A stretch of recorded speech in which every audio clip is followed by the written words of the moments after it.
स्वधर्म माना स्व माने आत्मा का धर्म।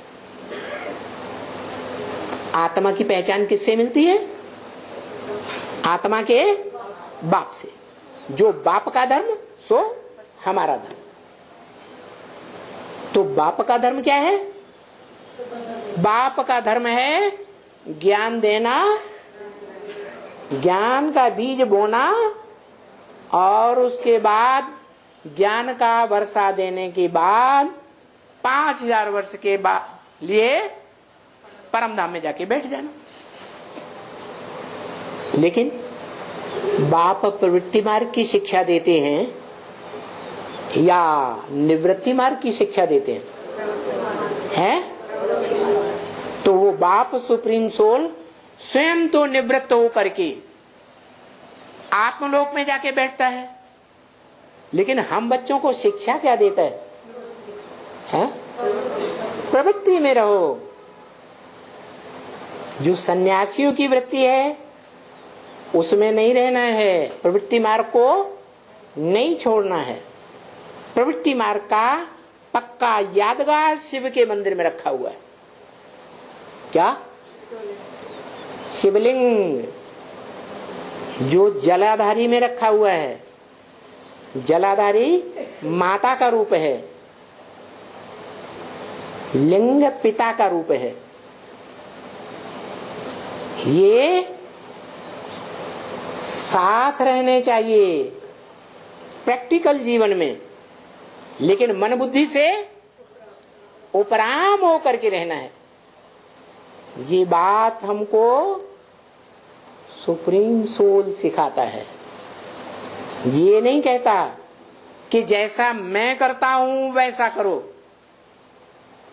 इसलिए भारत में परंपरा है, गुरु जैसा करे वैसा नहीं करना है, और गुरु जैसा कहे वैसा ही करना है। तो सुप्रीम सोल बाप इस सृष्टि पर आकर के प्रवृत्ति मार्ग का एक सैंपल बना देता है। लक्ष्मी नारायण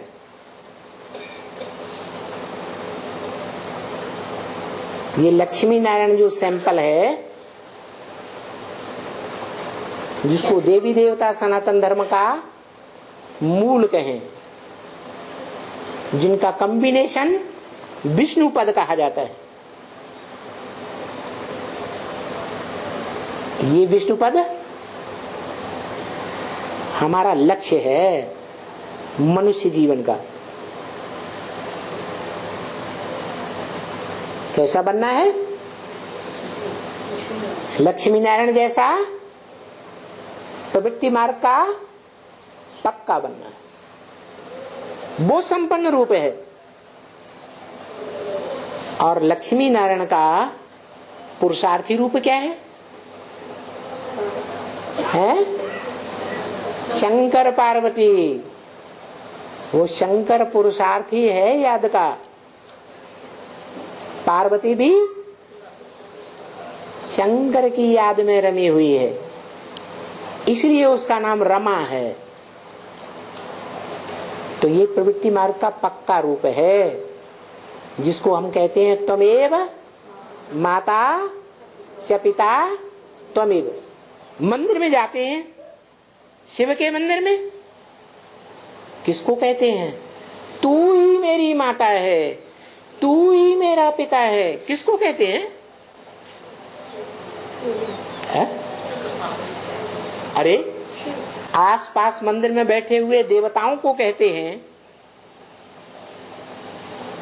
लिंग जिस जलाधारी में रखा हुआ है उसको कहते हैं, या लिंग की ओर कहते हैं। किसको कहते हैं?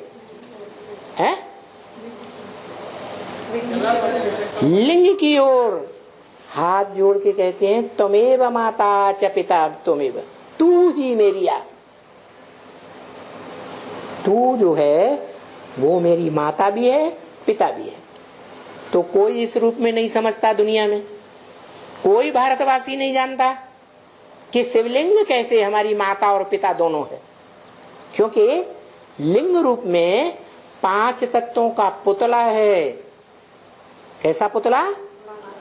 5 तत्वों का पुतला जिसे गीता में अव्यक्त मूर्त कहा है। मूर्ति तो है, अमूर्त नहीं है। आ माने नहीं, मूर्ति माने साकार। माना मूर्ति तो है, साकार तो है, बड़ा रूप तो है, लेकिन फिर भी अमूर्त है। क्यों गाया गया गीता में? क्योंकि उसको नाक, आंख, कान, हाथ, पांव, इंद्रियां नहीं दिखाई है। तो क्या ऐसा कोई मनुष्य होता है? कोई ऐसी पर्सनालिटी होती है जिसको आंख, नाक, कान, मुंह, हाथ, पांव हो ही नहीं? होता है? फिर क्यों दिखाया है?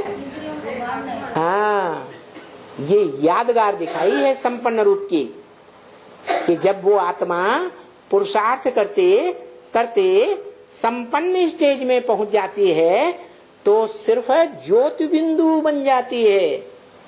क्या बन जाती? ज्योति बिंदु ही याद रहता है।